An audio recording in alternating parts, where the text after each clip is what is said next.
محمد وآل محمد صلوات اللهم صل على محمد وآل محمد.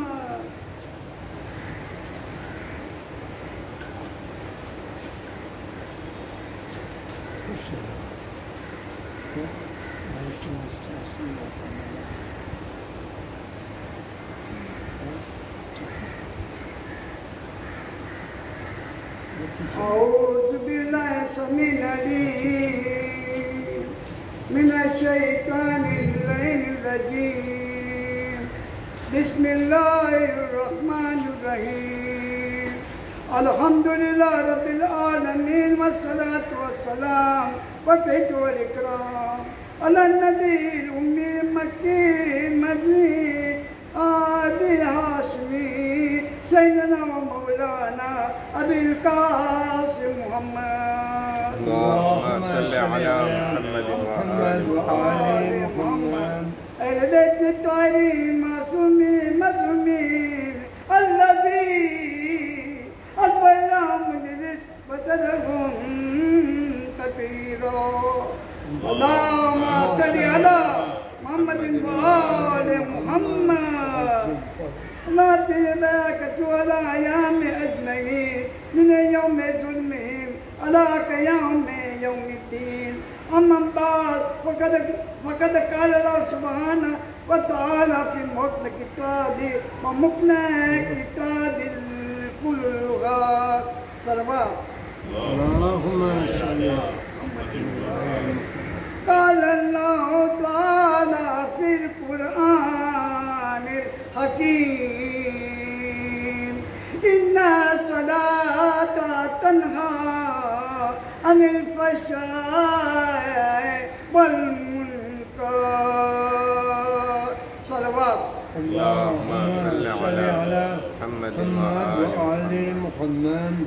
یعنی بے شک نماز روکتی ہوئی برائیوں سے اور چھپی ہوئی برائیوں سے مومنین اس اثر شیخ معطلی کچھ عرض کرو جس میں رسول خدا صلی اللہ علیہ وسلم اللهم صل على محمد وآل محمد. ارشاد کے حسنے علیہ السلام میری آنکھوں کی ٹھنڈک ہے، اور آپ نے صلی اللہ علیہ وسلم کا ارشاد ہے یہ کبھی میری آنکھوں کی ٹھنڈک نماز ہے۔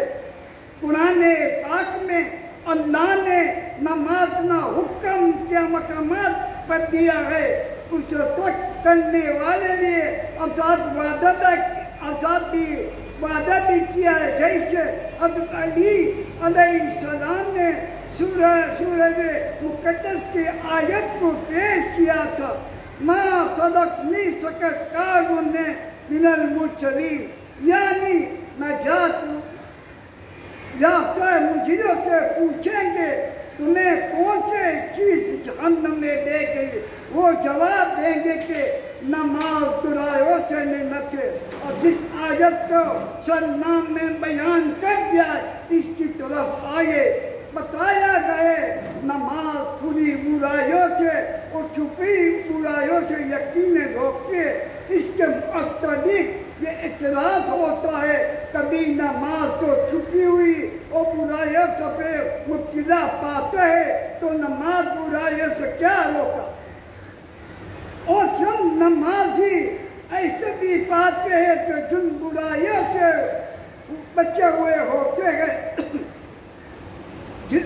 اب جب سنیے موازنہ یعنی کمپیریزن ایک کا دوسرے شخص سے سودا نہیں کرنا چاہیے، بلکہ یہ دیکھنا چاہیے کہ نمازی جو اتنی برائی میں مبتلا ہے وہ اگر نماز کو چھوڑ دیں گا اس کی برائی سے بڑھ جائیں گی، اور بے نمازی اور اچھے اخلاق والا وہ اگر نمازی بن جائے تو سونے ہوئے پر سہاگ ہو جائیں گا، اس کے اخلاق کو بھی بہتر بن جائیں گے۔ اللهم صل على محمد وآل محمد. اور ایک دلیل ملاحظہ فرمائیے، اگر کوئی نماز خدا نہ خواستہ جواری ہوئے تو جوا کرنے میں مشغول رہے گا، اب اگر نماز قضا ہونے کا وقت قریب ہوگا اس جو وہ جوا چھوڑ کر نماز کے لیے چلا جائیں گا، یعنی ابھی ہم اتنے میں وقت میں لیے نماز اس کے جوئے سے دور رکھا، یعنی مانا ہی پڑیں گا اس کی صورت میں، اور برائیوں کے لیے بھی وہ کرنے والا پتہ چلے گا، اور نماز اتنی کمی ضرور واقع بھی ہوتا ہے۔ حضرت رسول خدا صلی اللہ علیہ وسلم اللهم صل على محمد وآل محمد. الصلاة معراج المؤمن إن قبلت ما سواها إن ردت ما سواها، یعنی نماز مومن کے معراج ہے، اگر کوئی رد ہوئی تو ہمارے بھی رد ہو جائیں گے۔ حضرات رسول خدا کے مخصوص فضیلت معراج ہے، جہاں اللہ نے تو صلی اللہ اس کے بھی معراج کے جان گفتگو ہر نماز تو مومن کو اللہ اس طرف عطا کر. اور مانتا جو اپنی رب سے باتیں کرے کتنا مقبول جو وہ شخص ہے جس اللہ روزانہ 5 دفعہ ملاقات موقع دے اور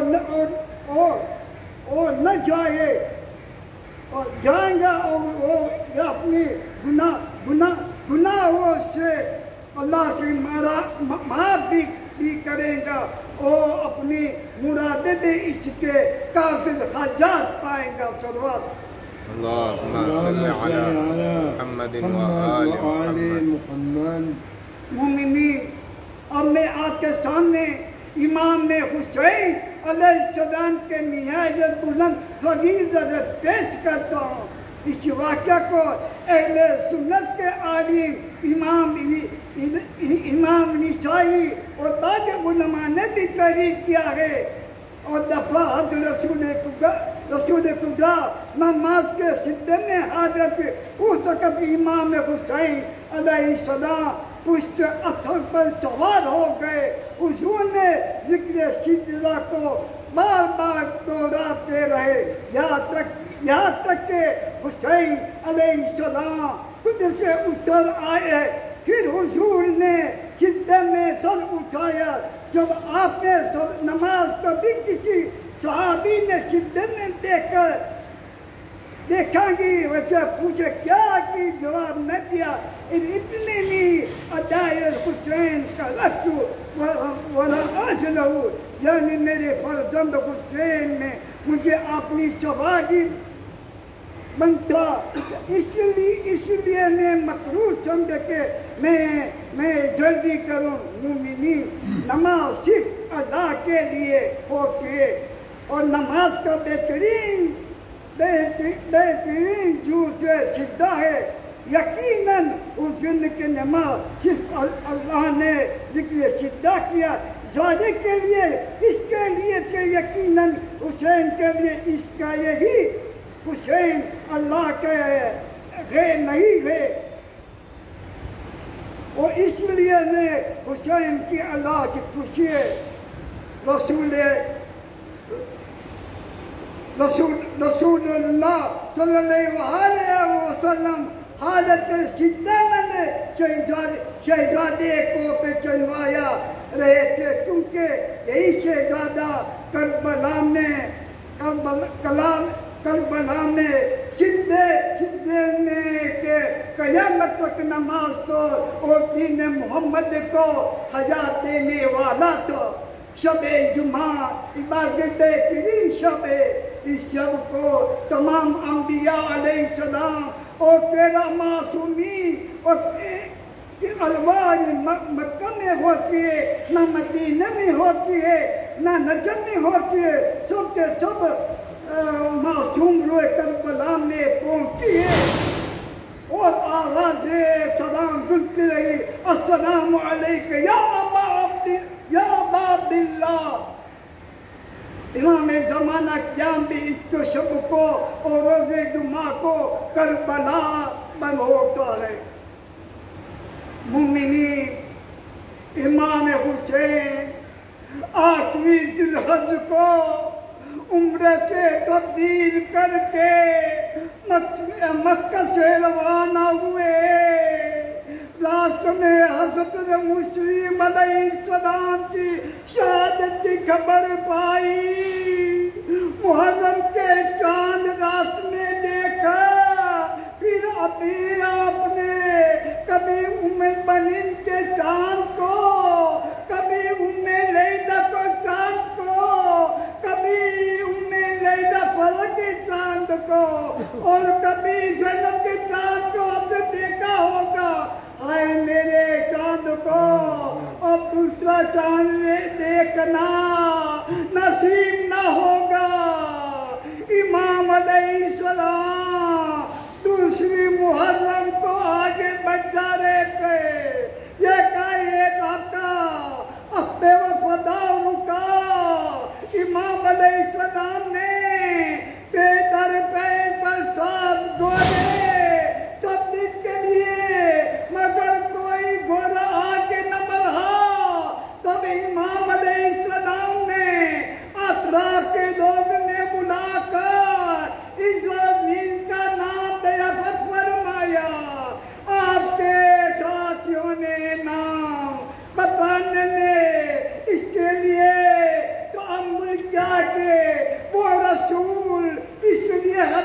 سن چکا ہے کہ میرے فرزند حسین علیہ السلام عراق میں زمین میں کربلا پر شہید ہوگا.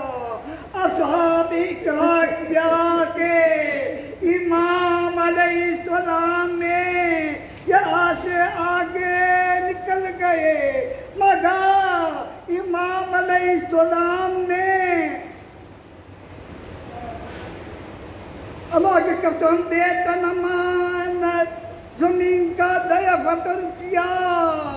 اس نے عرض کیا مولا اس زمین کو نہیں نوازتے تھے، یہ دفعت فرمایا، یہ کوئی دفعت فرمایا، کون بھی نام عز کیا.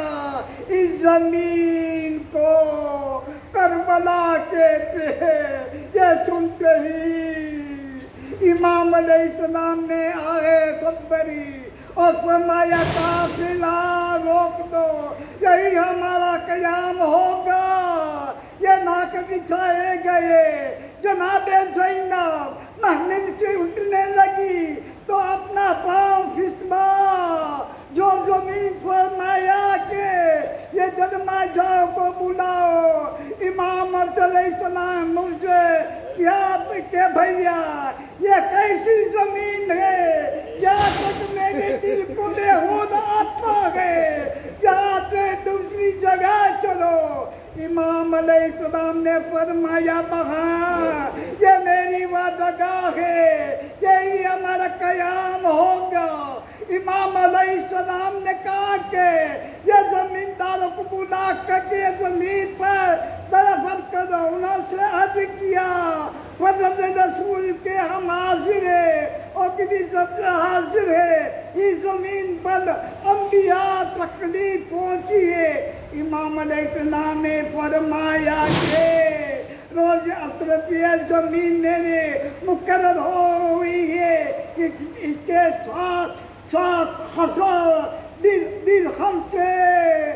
درہم کے خرید کرنے کے انہیں کہ وہ زمین بخشتے اور وصیتی اور بنی سودا ہماری قبر بنے گی. ان کو چھوڑ کر باقی رشتوں میں تم ذرا عرض کرنا، اگر کوئی جائے ہماری قبر کو نشان پوچھتا ہوا آئے تو بتا دینا. اس کو بھی شب روز مہمان رکھنا اور خیال میں دیکھنا کوئی تکلیف نہ پہنچے.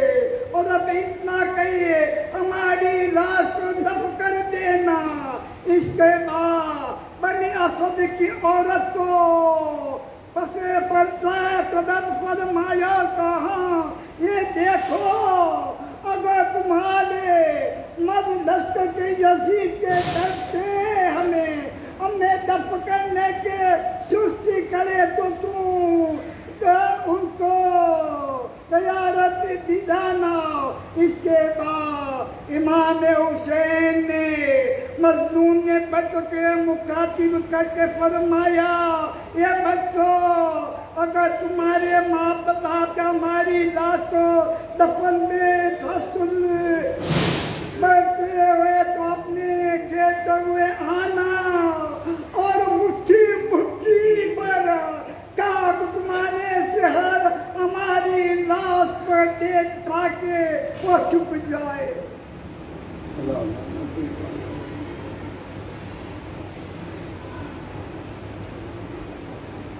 پروردگارا دیکھ آل محمد و آل محمد صلی اللہ علیہ وسلم کل مومنین اور مومنات حاجتوں کو پوری فرما. پروردگارا کل مومنین اور مومنات گناہ کو عفو فرما. کل مومنین اور مومنات جو بیمار ہے ان کو شفائی کامل عطا فرما.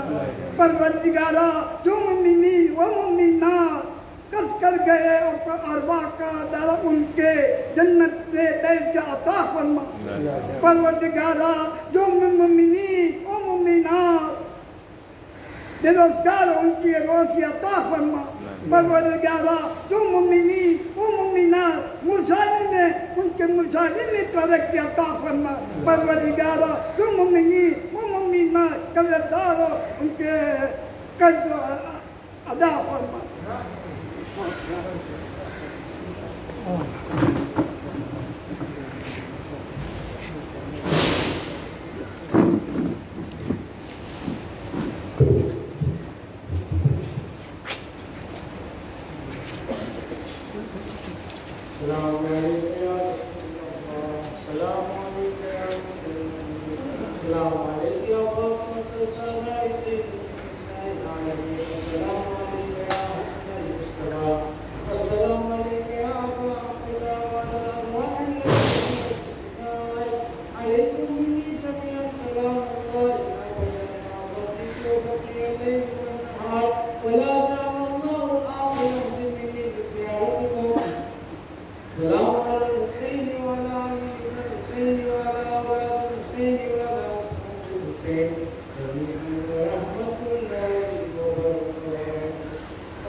السلام علیکم.